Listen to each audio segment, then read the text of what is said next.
Brief history of Mexican PRI hegemony, 1940 to 2000. The party state was born from the ashes of revolution, promising a transition from violence to institutions. It was the dawn of the Mexican miracle, an era of rapid industrialization through import substitution. For 15 years, Mexico experienced stabilizing development, keeping inflation low while cities swelled. Labor was tightly co-opted. Union leaders known as Dinosaurs ensured workers stayed loyal to the regime. A new urban middle class emerged, viewing the PRI as the guarantor of their newfound prosperity. Beneath the surface, the miracle was uneven. Rural poverty remained a static reality, while the elite grew wealthy. The power transition was managed through the destape, the unveiling of the chosen candidate. The machinery relied on acarreo, trucking in masses to project an image of absolute popular support. Electoral alchemy ensured the party swept every office, a phenomenon known as the carro completo. Media control was absolute. The perfect dictatorship masked its grip with a democratic facade. By 1968, cracks in the system began to widen as students demanded true political pluralism. The era of unquestioned stability was about to end in a spray of gunfire.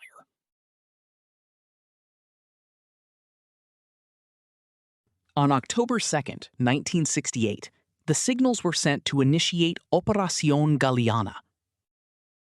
The Batallón Olimpia, a secret paramilitary unit, opened fire on both students and regular soldiers against dissidents. Hundreds were killed or wounded in what became known as the Tlatelolco Massacre. The government sought to wash away the evidence, but the regime's legitimacy was permanently stained. The Dirty War followed, a systematic campaign of torture and forced disappearances against dissidents. Violence became the modus operandi for handling any threat to the political establishment. The dinosaurs of the PRI consolidated their grip, refusing to adapt to a changing society. Economic deterioration began as Mexico borrowed heavily to fund state services in the 1970s. The discovery of oil temporarily masked the rot, but the 1982 global price crash brought ruin. De la Madrid inherited a nation in an economic emergency, forced to implement harsh austerity. Cuts in government spending left infrastructure to rot, specifically hurting the working class and peasantry.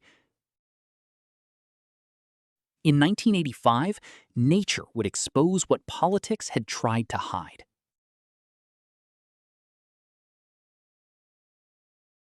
On September 19, 1985, a magnitude 8.1 earthquake struck the heart of the capital. More than 10,000 died as the government's response proved sluggish and inadequate. Initially, the president rejected help to maintain a facade of national strength on the world stage. Faced with government failure, Mexicans took the city's recovery into their own hands. The rubble literally exposed the regime's secrets, revealing the bodies of disappeared prisoners. Corruption had spilled into private lives. Building codes had been ignored for fees, costing thousands of lives. Organizations formed to rebuild, operating like a parallel government with their own boards and commissions. Women found a powerful voice in the movement, providing the basic necessities the state could not. Public activities began to openly mock and challenge the official narrative of normalcy. The marginalized realized they carried power when they united, and they began looking for a political outlet. A democratizing current broke away from the ruling party, seeking to reclaim the revolution's ideals. The 1988 election was approaching, And for the first time in 70 years, the outcome was not certain. The PRI nominated a Harvard technocrat, hoping to maintain control through neoliberal reform. Cardenas emerged as a symbol for the poor, uniting leftist groups into a formidable coalition. On the right, Clouthier campaigned against the 24 hours of Televisa, accusing the media of hiding the truth. For the first time, independent surveys suggested the PRI was actually losing the capital. Violence escalated as the election neared, targeting those who sought to organize the opposition.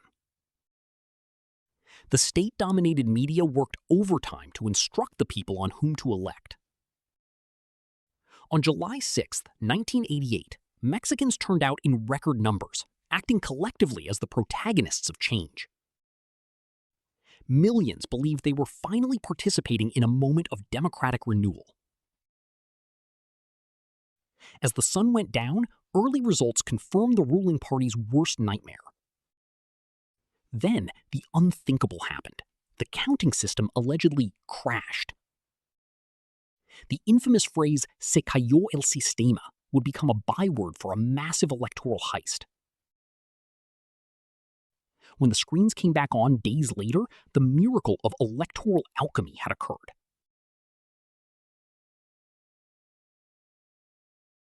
Salinas was declared the winner by the narrowest margin in PRI history, amidst shouts of fraud. The opposition cried out against the stolen election, but the military held the line.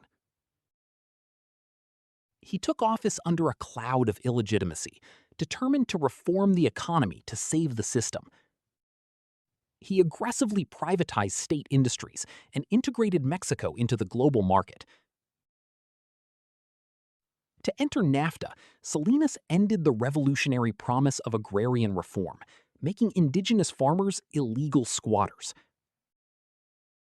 On January 1, 1994, the day NAFTA began, the Zapatista Army, EZLN, declared war on the bad government.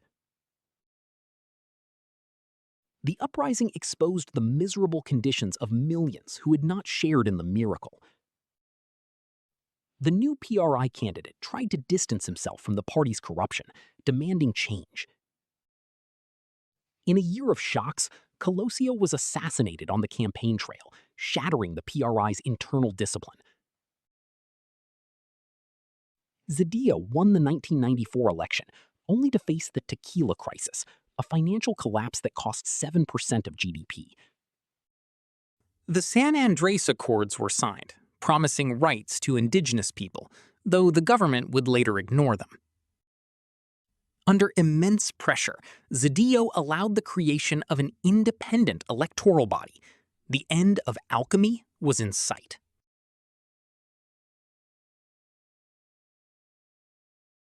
In 2000, a former Coca-Cola executive and Pan governor led a rollicking campaign for change. His message was simple: 7 decades of one-party rule was enough. The PRI campaigned on stability, but the public was weary of corruption and rising violence. The opposition remained divided, but the voter was now the true protagonist of the transition. This time, the system would not crash. The rules of the game had finally been leveled. Turnout reached nearly 64%, as citizens across the spectrum demanded a peaceful exit from autocracy. Fox made massive inroads into PRI bastions like Puebla and Veracruz. Zedillo chose to go down in history as a Democrat, rather than an enforcer of party unity.